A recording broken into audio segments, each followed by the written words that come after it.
கல்வியே தெய்வம். சரியான சொல்லை தேர்ந்தெழுதுக. கசடற இந்த சொல்லினுடைய பொருள் என்னன்னா குற்றம் நீங்க. பலம் அதை இச்சொல்லை பிரித்தெழுத கிடைப்பது பலம் கூட்டல் அதை. வெளிச்சம் இச்சொல்லுடைய எதை சொல்லணும்னா இருட்டு.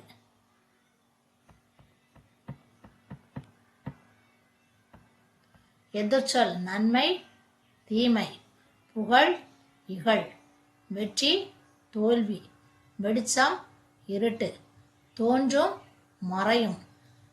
என முடியும் சொற்களை பாடலிலிருந்து எடுத்து எழுதுக. அன்னையும் தந்தையும் அன்னையும்.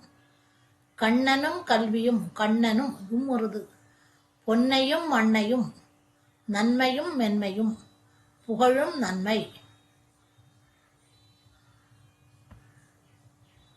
வினாவிடை. பொன்னையும் மண்ணையும் விட சிறந்தது எது? பொன்னையும் மண்ணையும் விட சிறந்தது கல்வி.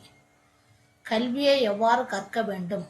கல்வியை கசடற கற்க வேண்டும்.